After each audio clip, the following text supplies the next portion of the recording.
안녕하세요. 최강 임선생입니다. 오늘 비문학 독해 뉴스를 통해 공부하는 경제 이야기인데 한국은행이 내년 통화정책 완화 기조를 유지하겠다라는 기사가 떴습니다. 그래서 한국은행이 내년 통화정책, 그러니까 내년에 돈을 많이 푸는 것을, 돈을 시장에 막 뿌리는 것을 유지하겠다는 기사입니다. 그쵸? 됐나요? 이거를 통해서 경제를 바라보는 우리 공부를 해보도록 하겠습니다. 됐나요? 모두 다 화이팅!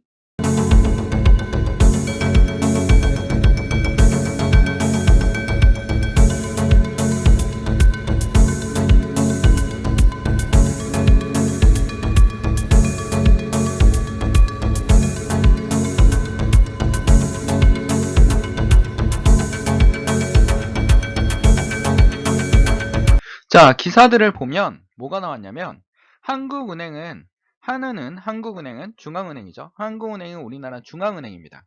미국의 중앙은행은 연방준비제도입니다. 그렇죠? FED라고 부르는데요. 이 FD의 의장이 누구냐면 현재 제롬 파월 의장입니다. 제롬 파월 의장인데, 자, 이 FRB 연방준비은행 의장에 대해서 우리 이 사람의 영향력은 엄청나죠. 세계 엄청납니다. 그건 좀 이따 나중에 하도록 하고요. 중앙은행이 하는 일은 화폐를 발행하거나 은행들을 관리하거나 그 다음에 금리를 높이고 낮추죠. 기준금리를 만드는 거죠. 기준금리. 거기다가 여러분 금리는 이자잖아. 기준금리는 이자인데 거기다 플러스 알파를 해서 은행이 여러분들에게 대출을 해주는 겁니다. 은행에 돈을 빌려주고 이자를 내는 거죠. 만약에 기준금리가 1%다. 그럼 은행은 거기다 4% 정도로 해서 5% 정도의 대출을 해주는 겁니다. 그게 한국은행이 내년 통화정책 완화 기조를 유지하겠다. 그러니까 돈을 많이 풀겠다. 그쵸? 통화량이 많이 돈이 돌 수 있도록 만들겠다라는 거. 왜냐하면 불확실성이 높다. 경제가 지금 불확실하다. 그쵸? 어디로 튈지 모르겠다. 그쵸? 코로나가 해결이 될지 안 될지 모르겠다라는 거죠. 그치? 해결돼도 언제쯤 해결될지 모르겠다라는 거죠. 물가 상승률의 목표 수준은 2%에서 안정될 수 있도록 기준금리 완화. 그러니까 너무 돈이 풀면 어떻게 됩니까? 통화량이 증가하니까 물가가 올라가겠죠. 물가가 올라가니까 좀 이따 그 이유를 얘기해 줄 겁니다. 물가가 올라가니까 자, 여기까지만 돈을 풀겠다. 기준금리 완화 기조를 유지하도록 하겠다. 기준금리를 낮추겠다. 그러니까 내년까지는 여러분 어떻게 됩니까? 은행 금리가 낮을 확률이 높다라는 거죠. 그치? 그러니까 대출한 사람들이 부담이 좀 더 줄어드는 거죠. 내년까지는 줄어들 겁니다. 자, 2분기는 마이너스 3.3% 성장률을 2분기, 그러니까 2분기니까 1분기가 1월부터 3월이죠. 4월부터 6월까지가 2분기인데 2분기 성장률이 올해 2020년 2분기 성장률이 마이너스 3.3%. 거의 패닉입니다. 환란 최악입니다. 그러니까 98년에 IMF 때 마이너스 6.8% 보다는 좀 높아요. 금융위기 당시에 마이너스 3.28. 그러니까 금융위기 당시랑 거의 비슷하죠. 올해 이때보다도 낮은 거야. 올해 2분기는 마이너스 3.3%. 성장률을 보이니까 우리가 IMF와 금융위기 코로나 시대를 통해서 경제가 폭삭 내려앉았다라는 겁니다. 됐나요? 됐습니까? 근데 2분기 때는 이랬는데 2020년 2분기 때는 이랬는데 3분기는 7, 9월 우리 경제 성장률이 1.9%를 기록했습니다. 그러니까 여기서 마이너스 3을 쳤다가 플러스 1.9%를 친 겁니다. 플러스 1.9%. 자, 박양수 한국은행 경제통계국장은 코로나19로 인해 사회적 거리두기를 강화 등 제약상의 장마, 태풍 등 기상 여건이 악화까지 기세하면서 3분기 성장률에 대한 우려가 있었다. 안 좋아질 것 같았다. 근데 그럼에도 불구하고 세계적으로 수요가 회복되면서, 그러니까 세계적인 다른 나라들의 수요가 회복되면서 수출이 살아났죠. 지금의 3분기 경제 성장률은 누가 만들어내냐면 수출 기업들이 만들어낸 거예요. 수출 기업들이 만들어낸 겁니다. 자동차라든지 조선이라든지 아니면 뭐 핸드폰, 반도체, 특히 우리나라를 주도하는 기업 중에 최고는 반도체죠. 반도체가 빠르게 회복돼서 지금과 같은 성장률을 기록했다고 말했다라는 겁니다. 됐나요? 근데 이거에 대한 건 여러 가지 시각으로 볼 수 있어요. 경제가 성장했지만 지난 2분기 때 워낙 마이너스가 크다 보니까 회복된 것처럼 보이는 것이다. 그러니까 마이너스가 3.3%를 쳤다가 그러니까 워낙 지난달에 안 좋아서 약간 회복돼도 플러스가 커 보이는 거죠. 그래서 지난 분기의 마이너스 기저효과다. 그러니까 기저효과는 뭡니까? 그냥 반등 효과다. 3분기 수출은 자동차, 반도체 등 중심으로 15.6%나 증가했고 수입은 원유, 화학제품을 중심으로 4.9% 늘었다. 그쵸? 또 원유나 화학제품을 사서 우리는 다시 팔잖아요. 우리는 중간재를 만들어내는 국가이기 때문에 다른 해외에 있는 경제 여건에 대해서 반응이 빠르게 옵니다. 반응이 빠르게 옵니다. 됐나요? 그러면 지금 우리 기사들을 통해서 알 수 있는 건 뭡니까? 2분기 때 경제가 최악인데 3분기 때는 좀 더 살아났다라는 거야. 근데 뭘로 인해 살아났다? 수출로만 살아났다. 그러면 수출 기업들이 약간의 회복세를 보일 수 있다라는 겁니다. 그쵸? 회복세를 보일 수 있고 주로 자동차와 반도체, 그러니까 IT와 제조업에서 살아났다라는 겁니다. 실제적으로 올해 여러분 게임 업체나 IT 업체는 그렇게 나쁘지 않고 있습니다. 왜냐하면 이 IT 산업으로 지금 거의 뭐 유지가 되고 있을 정도로 사람들이 할 일이 없으니까 실업자가 많다 보니까 게임을 하거나 낙담을 줄이기 위해서 게임에 빠지는 경우도 많아서 이 게임 업계나 이런 쪽은 접속률이 굉장히 높습니다. 그래서 유튜브나 이런 데 굉장히 빠르게 성장하고 그 다음에 여러분 그 줌 수업이 실시되면서 줌 사이트라든지 이런 것들이 굉장히 빠르게 성장하고 있습니다. 그쵸? 그런 걸 봤을 때 지금 어떤 분야는 너무 안 좋고 어떤 분야는 올해 또 호황을 누리기도 해요. 됐나요? 됐습니까? 그래서 현재 기준은 전반적으로 경제 상황이 좋지 않다라는 겁니다. 기사들이. 자, 그러면 정부는 이러한 경제가 안 좋아졌을 때 어떠한 정책을 펴는지 그에 대해서 우리가 공부해 보도록 할게요. 자, 첫 번째 통화량이라는 게 나왔습니다. 통화량. 통화량이 굉장히 중요하거든요. 돈이 도는 겁니다. 시중에 돈이 도는 겁니다. 그치? 여러분 돈이 도는 걸 우린 통화량, 그러니까 통화량이 증가하면 돈이 많이 돌기 때문에 어떻게 됩니까? 소비가 증가하겠죠. 소비가 증가하겠죠. 소비가 증가하고 구매력도 어떻게 됩니까? 구매력도 살아나겠죠. 물건을 유효 수요, 실제 수요죠. 실제 수요도 살아날 거고요. 생산, 그러니까 GDP, 국가 총 생산량도 증가할 겁니다. 근데도 불구하고 계속 물건이 생산되면 물건의 가치도 오르겠죠? 이걸 따라갈 수가 없으니까. 그럼 물건을 생산하려면 뭐가 필요합니까? 그치, 노동자가 필요하죠. 그럼 고용도 살아나겠죠. 고용이 살아나면 집에서 노는 사람, 실업자는 줄어들겠죠. 됐나요? 근데 이게 지속적으로 계속 가다 보면 이 빨간색으로 계속 통화량이 증가하고 막 계속 가다 보면 물가가 너무 많이 생산해서 뭐가 일어날 수 있습니까? 인플레이션. 물가가 너무 올랐어요. 물건의 가치가 너무 올라서 인플레이션이 일어나고 돈의 가치는 떨어진단 말이야. 돈의 가치는 떨어지는 기현상이 일어납니다. 그쵸? 돈의 가치가 떨어지는. 그러니까 물가가 너무 높다라는 겁니다. 이 물가를 잡으려고 애쓰는 게 뭡니까? 바로 한국은행이에요. 한국은행은 물가를 잡으려고 그래요. 물가를 잡으려고 합니다. 그래서 하는 일은 중앙은행이 하는 일은 물가를 잡는 일이다. 그래서 아까 하느니 뭐라 합니까? 통화량을 증가시키겠지만 물가상승률 2% 이상의 한계점을 두겠다. 그러면서 통화량을 증가시키고 금리를 하락시키겠다라는 거죠. 금리 이자를 하락시키겠다라는 겁니다. 이해됐나요? 그럼 반대로 파란색으로 해볼게요. 자, 통화량이 감소하면 돈이 없으니까 사람들이 돈을 아끼기 위해서 소비가 줄어들 거고요. 그 다음에 소비가 줄어들면 구매력도 떨어지겠죠? 그럼 실제 수요량도 떨어질 거고요. 유효 수요도. 그럼 생산량도 떨어질 겁니다. 그 대신 물가도 떨어지겠죠. 물건이 싸져요. 근데 물건이 싸지는데 물건이 안 팔리는데 회사들이 기업을 고용을 하지 않겠죠. 사람을 쓰지 않을 겁니다. 그러니까 고용도 떨어질 거고 실업은 늘어날 겁니다. 그치? 그러면 이러한 파란색이 지속되면 어떤 일이 벌어져요? 경기 침체. 경제 성장률이 거의 0에 가까운 겁니다. 0에. 그래서 스태그네이션이라고 부르는 일이 벌어지죠. 그치? 그러면 이 고용을 잡아야 되는 게 고용을 안정화시키고 실업률을 줄어들이는 게 정부의 정책이에요. 정부의 경제기획, 정부의 행정기관인 경제기획원이 해야 될 정책입니다. 그래서 여러분들 고용을 늘려야 되는 게 맞는 겁니다. 됐나요? 됐습니까? 그래서 돈은 이렇게 돈다라는 거야. 그러면 경제성장률, 즉 물가죠? 물가가 성장하면 경제 성장하죠?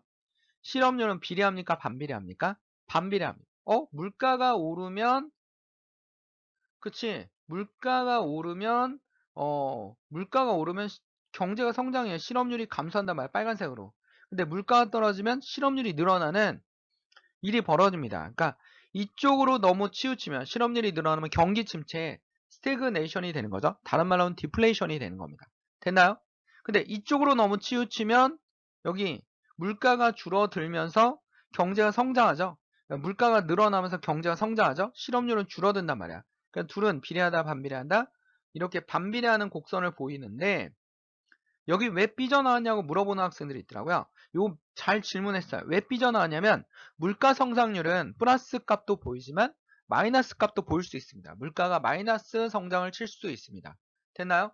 그렇기 때문에 물가가 마이너스 성장을 칠 수 있기 때문에 이렇게 삐져나오는 게 맞는 겁니다. 됐나요? 됐습니까? 그러면 완전 고용을 목표로 하는 게 정부인데 완전 고용이 실업률이 몇 %입니까? 라고 한다면 3% 미만이 완전 고용입니다. 됐나요? 3% 미만이 실제로 완전 고용이라고 볼 수 있습니다. 굉장히 안정적인 고용이라고 경제학자들이 말하는 거예요. 그러면 이 두 마리 토끼를 어떻게 합니까? 경제가 성장하면 실업률이 줄어드는데 물가가 상승하죠. 이쪽이 물가니까. 물가가 상승하니까 물가를 못 잡잖아. 그치? 그러면 물가를 안정시키기 위해서 이쪽으로 떨어지면 어떻게 됩니까? 실업이 늘어나니까 고용을 잡을 수가 없어요. 거의 두 마리 토끼입니다. 근데 두 마리 중에서 한 마리를 잡을 수는 있는데 둘 다 놓칠 수도 있어요. 그 일이 뭐냐면 경제 성장과 실업률이 동시에 올라가는 거야. 그러니까 물가 상승률과 실업이 동시에 올라가는 거죠. 그치? 둘은 반비례 관계였는데 갑자기 이쪽으로 트는 겁니다. 그럼 우린 뭐라 그래요? 스태그와 플레이션이 동시에 일어나서 스태그플레이션이라고 부릅니다. 왜 그러냐면 원자재 가격이 상승했거나 원자재 가격이 상승하면 어떻게 됩니까? 석유를 얘기하는 거죠. 석유, 철강석 이런 게 올라갑니다. 올라가면 어떻게 됩니까? 원자재 가격이 상승하면 물가가 올라가겠죠. 물가가 올라갑니다. 물가가 올라가요. 그러면 이건 경기가 좋아지는 게 아니죠. 그 다음에 임금이 올라가면 물가가 올라가는 것처럼 임금이 올라가면 고용은 어떻게 됩니까? 줄어들 수밖에 없어요. 그래서 임금이 올라가면서 원자재 가격이 상승하는 그 오일쇼 같은 그런 현상이 일어났을 때 스태그플레이션이 많이 일어나요. 우리나라 해외 원자재 의존도가 높기 때문에 이 스태그플레이션 확률이 굉장히 높은 나라 중에 하나입니다. 됐나요? 됐습니까? 자, 그 다음에 여러분 어그리컬처라고 하는데 어그리컬처는 뭐냐면 에그플레이션인데 어그리컬처는 농업이잖아요. 여러분이 알듯이. 농업에 일어난 인플레이션을 섞은 거야. 그래서 에그플레이션이라는데 농산물의 가격이 급등했을 때 그치? 농산물과 여러분 나중에 공부하겠지만 원자재, 석유의 가격은 굉장히 빠르게 급등하죠. 그리고 떨어질 땐 또 빠르게 떨어져요. 그러니까 막 몇 달 전에는 여러분 뭡니까? 비가 너무 많이 오고 태풍이 불어서 여러분 무슨 일이 벌었어요? 배추나 양배추 가격이 막 거의 10,000원까지 올랐어요. 양배추 하나 10,000원. 근데 지금은 여러분 마트에 가면 어때요? 3,000원 정도로 떨어졌어요. 그러니까 올라갈 때 막 올라가. 떨어질 때 어때요? 막 떨어져. 그러면 여러분 우리가 경제를 좀 공부하면 어떻습니까? 지금 올랐구나. 좀 지나면 빠르게 떨어질 수도 있겠네? 라고 생각하고 좀 기다렸다가 양배추를 좀 덜 먹거나 김치를 덜 먹으면서 버텼다가 하면 어떻게 돼요? 그 다음에 가격 떨어졌을 때 김치를 구매하거나 양배추를 구매하면 되죠.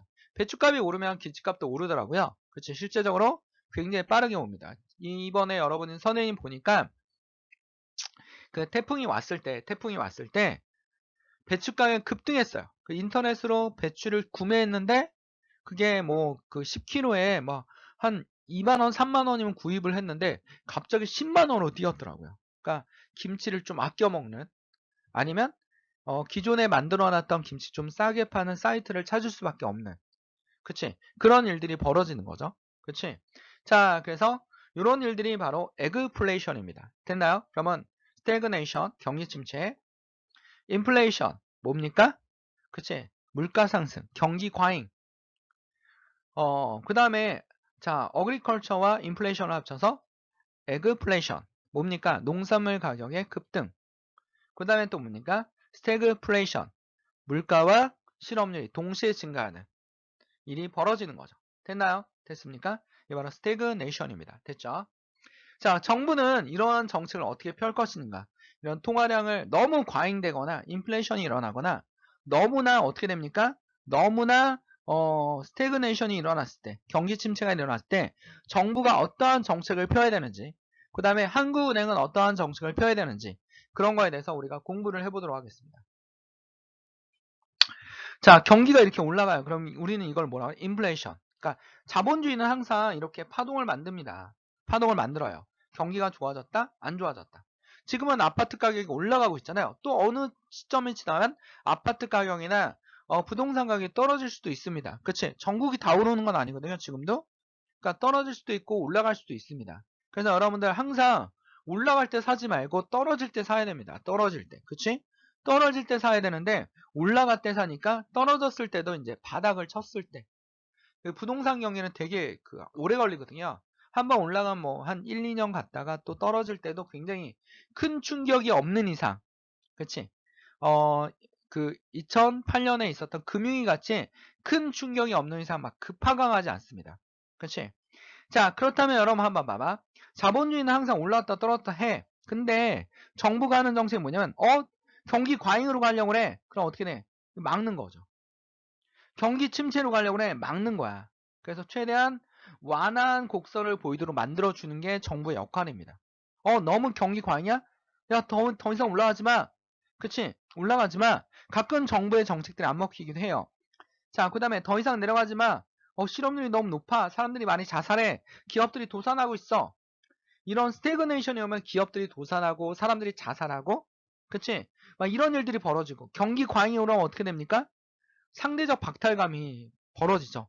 그치?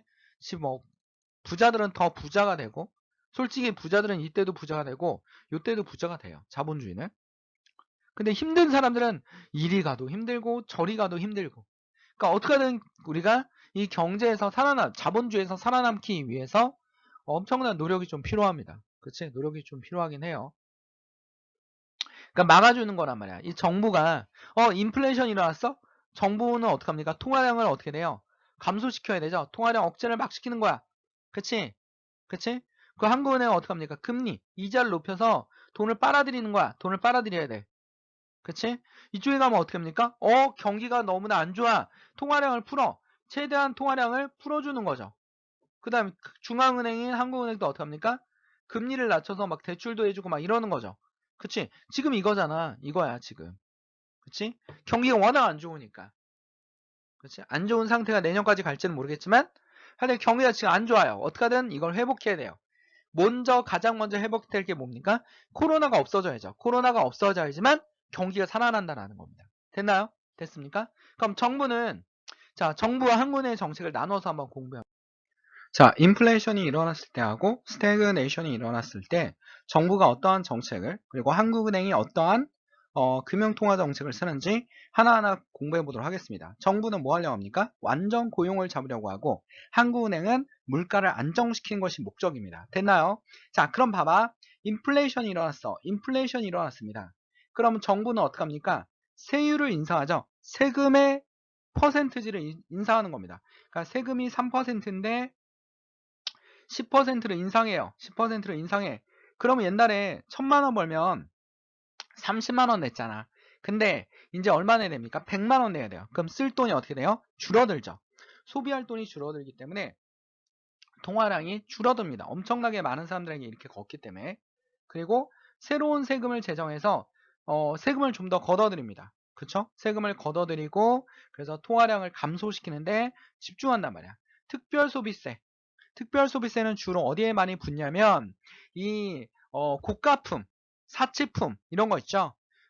고가품이나 사치품에 많이 붙습니다. 그러니까 예를 들면 뭡니까? 명품 막 이런 거에 붙어서 이 사람들이 세금을 낼 수 있는 능력, 우리 담세 능력이라고 하거든요. 세금을 낼 수 있는 능력이 뛰어나기 때문에 이 사람들에게 세금을 부과하는 겁니다. 즉 물건에 부과해서 이 소비가 경기가 안 좋아도 여러분 어떻습니까? 명품들은 잘 팔려나가잖아. 그런 것처럼 특별 소비세를 인상해서 고가품이나 명품에다 어떻게 하는 겁니까? 세금을 붙이는 거고요. 그 다음에 정부는 흑자, 플러스 재정 정책이니까 정부가 돈을 안 쓰는 거야. 돈을 자꾸 남기는 거죠. 재정을 남기는 겁니다. 본인들이 가지고 있는 겁니다. 그리고 어떻게 합니까? 통화량을 줄이는데 그냥 구두쇠처럼 안 쓰는 거야.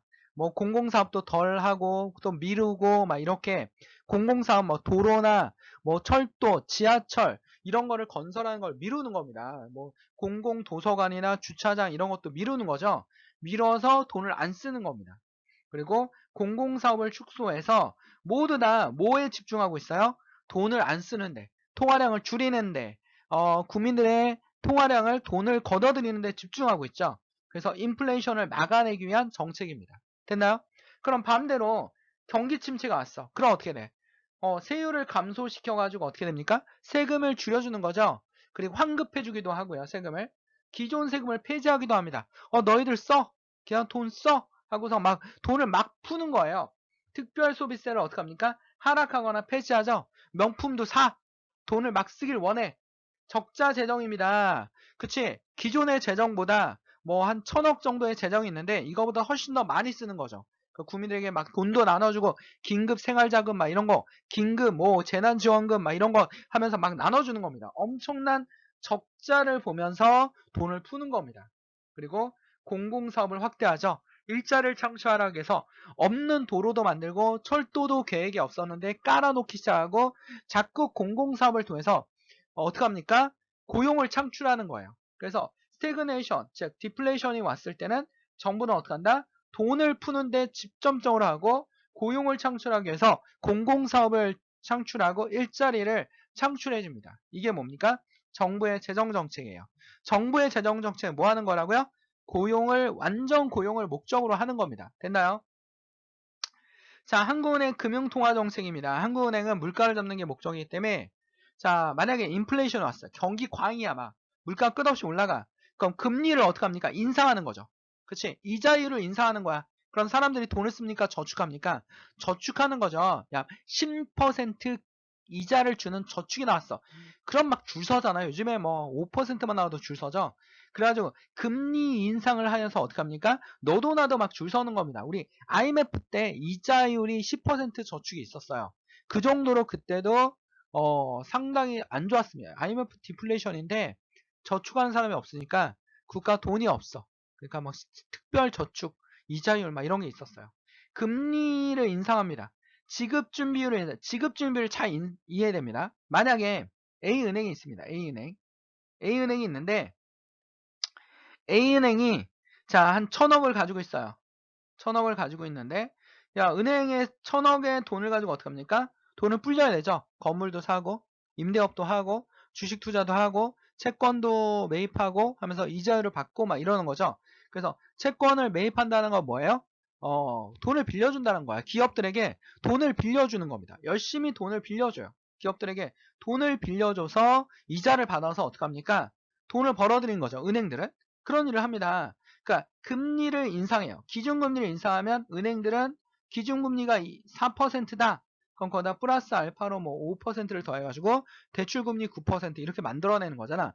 그치? 기준금리 플러스 가산금리라고 그래요. 가산금리를 만들어서 기준금리 플러스 5%를 더하는 겁니다. 됐나요? 이게 바로 기준금리를 인상하는 거야. 그럼 어떻게 될까? 통화량이 줄어들고 저축이 늘어나겠죠? 그리고 지급준비율은 어떻게 됩니까? 1,000억의 돈이 있는데 이 1,000억을 국가가 못 쓰게 하는 거야, 은행들에게. 이게 원래 지급준비율이 30%를 남겨놔야 돼, 금고에. 지급할 준비가 있어야 되잖아. 왜냐하면 은행이 있는데 갑자기 여러분이 가서 나 여기다 1억을 맡겨놨는데 이자 필요 없으니까 빨리 돈 돌려주세요 하면 은행이 뭐라고 합니까? 바로 지급해줘야죠. 은행이 어떡합니까? 이 사람에게 이자를 주기 위해서 야, 네 돈 지금 주식에 매입해서 없어. 우리가 줄 수가 없어. 이렇게 할 수 있어? 없어요? 없단 말이야. 무조건 줘야 된단 말이야. 됐나요? 됐습니까? 그래서 지급준비율을 한국은행이 30에서 70%를 인상했어. 그럼 1000억 중에 얼마를 못 써, 은행은? 700억을 못 쓰죠. 은행 금고에다 놔둬야 돼. 한국은행이 얘네가 쓸까봐 700억을 어떡합니까? 한국은행 금고로 옮겨놔요. 그치? 옮겨놓습니다. 그럼 300억 가지고 써야 돼. 그러니까 통화량이 급격히 줄어들죠. 지급준비율을 인상한다. 됐나요? 재할인율은 뭐냐면, 자, 여러분, 채권들이 있습니다. 채권에는 뭡니까? 국가라는 국채도 있죠. 국채는 국가가 돈을 필요할 때 국채를 발행하고요. 그리고 공공기관이 발행합니다. 회사채는 삼성, 현대, SK 이런 데들이 발행하는 거고요. 사채는 개인이 발행합니다. 그치? 러시앤캐시나 뭐 이런 아저씨들이죠. 그치? 사채를 주로 매입하는 애들. 자, 회사채나 공채나 국채인데, 회사채를 주로 매입하는 게 은행인데, 회사채를 매입했어, 은행이. 그럼 은행이 여기다 이자율을 받겠죠? 10%의 이자율을 받는다면, 자, 그리고 돈을 빌렸어, 100억을. 그 은행은 돈이 없잖아. 그치? 은행은 돈이 없잖아. 그럼 어떡합니까? 한국은행한테 돈을 빌려야 되죠. 한국은행이 그냥 빌려주겠어요? 아니겠죠? 어떻게 빌립니까? 이 A은행에 가지고 있는 회사채를 받죠. 받는데 어떡합니까? 은행한테 또 이자를 받는 거야. 그러니까 재할인율이라는 걸 인상한다는 건 뭐냐면 은행이 할인을 해가지고 이자를 받았어요. 그러니까 은행이 회사 삼성한테 돈을 빌려서 이자를 받았지? 그 채권을 가지고 한국은행한테 갖다 주니까 한국은행이 또 이자를 받아. 한 번 더 받는 거야. 이게 재할인율 인상입니다. 이자율을 인상하는 거죠. 그치? 그러면 은행은 부담스럽겠죠. 그치? 그럼 은행도 회사들에게 대출을 좀 덜 하겠죠. 이자율이 너무 세. 돈이 안 남아. 은행들이 회사한테 대출해줄 때 어떡합니까? 더 높이겠죠, 이자율을. 그치? 만약에 한국은행이 4%에 재할인을 받는다. 그러면 얘는 어떻게 돼요? 얘네는 한 10% 받아야지 6% 먹을 거 아니야, 이자율을. 그래서 10% 받아서 한국은행한테 팔아서 다시 돈을 받아서 또 다른 회사 빌려주고 이러면서 돈을 회전시켜야 돈을 벌잖아, 은행들이. 그치? 그게 재할인율입니다. 아주 쉽게 말하면 이자 받는 거예요. 이자를 높이는 거죠. 그치? 누구에 대한 이자? 채권에 대한 이자를 높이는 겁니다. 됐나요? 그치? 자, 공개시장 조작 정신의 국공채 매각입니다. 국공채 뭐냐? 국채와 공채를 매각하는 거야. 그럼 한국은행이 국공채를 매각하면 회사나 개인이나 은행들이 사들이겠죠? 은행들이 사들이면 한국은행에 돈이 들어가겠지? 그럼 통화량이 줄어들겠죠. 됐나요? 그러니까 인플레이션이 일어났을 때 한국은행은 이러한 정책들을 핀다. 금리 인상과 지급준비율, 재할인율, 공개시작 정책. 그러니까 반대로 스태그네이션, 경기 침체가 일어났어. 금리 인하해야 되지. 대출 펑펑 해주는 겁니다. 얘들아 대출 받아 하면서 막 대출 열심히 해주는 겁니다. 지급준비 인하. 은행들 열심히 투자해. 너희들 돈 막 써. 지급준비를 인하시켜주는 거죠. 막 10%를 인하시켜주는 거야. 그럼 900억을 돌릴 수 있겠죠. 1000억을 가진 은행들은. 제한은 인하입니다. 야야 너네 야야야 채권 팔아 나한테 싸게 우리가 대출해 줄게 하면서 제한인율 인하합니다. 그러면 은행들이 가지고 있던 회사채, 사채, 공채, 국채 이런 거 어떡합니까? 한국은행에 매각하는 거죠. 뭐 다른 나라 국채도 가지고 있을 수 있고 하니까 자 이렇게 한국은행에 매각하는 겁니다. 공개시장 조작 정책은 국공채를 매입하죠. 그치? 그동안 내한테 사들었던 국공채, 공공기관의 채권을 팔면 이자와 함께 원금을 주겠다 하면 사람들이 어떡합니까? 너도 나도 막 갖다 주겠죠? 그럼 어떻게 됩니까? 통화량이 풍부해지는 거죠. 그치? 최근에 이런 얘기도 나왔죠? 환매 조건부 채권 RP를 매입했다라고 기사가 나왔습니다. 환매 조건부 채권 RP를 매입. 이것도 채권인데 무슨 채권이에요? 한국은행이 양적 완화를 시키는 거야. 양적 완화는 돈을 막 푸는 겁니다. 그러니까 한국은행은 금리를 내리거나 올려서 어떡합니까? 은행에서 통화량을 조절했는데 그냥 시장에다 돈을 뿌리는 거야. 그 뿌리는 걸로 채권 매입이나 매도를 통해서 하는데 환매 조건부 채권은 뭐냐면 은행들이 한국은행에 돈을 빌리려고 하는데 이 채권에 대한 한도를 없애버렸어요. 니네가 원하는 만큼 빌려줄게 한국은행이. 어느 은행이 와서 난 환매 조건부 채권을 드릴 테니 한 5천억 빌려주세요. 그럼 오케이. 1조 1조 빌려주세요. 오케이. 이러면서 거의 한도를 없는 백지수표와 같은 채권을 만드는 거야. 대출을 무한대로 해주는 거죠. 은행들에게. 예.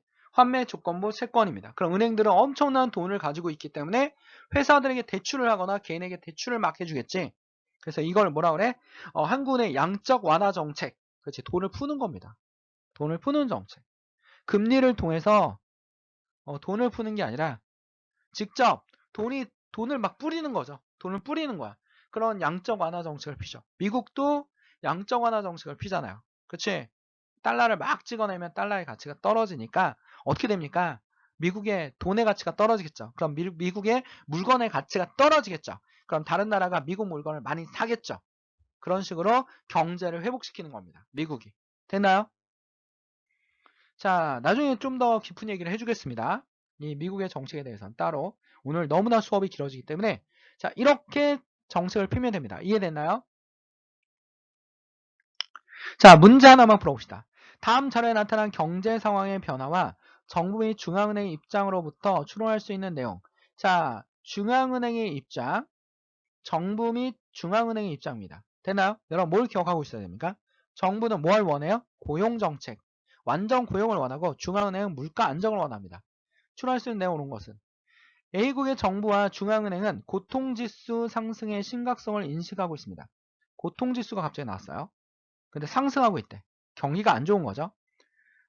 대책을 마련하고 있습니다. 정부는 실업률의 상승에 따른 부담을 우려하고 있습니다. 정부는 실업률 상승 때문에 그렇다.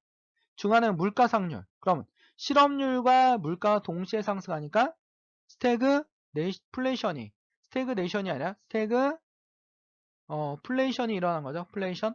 물가 상승과 실업률이 동시에 일어나고 있는 거죠.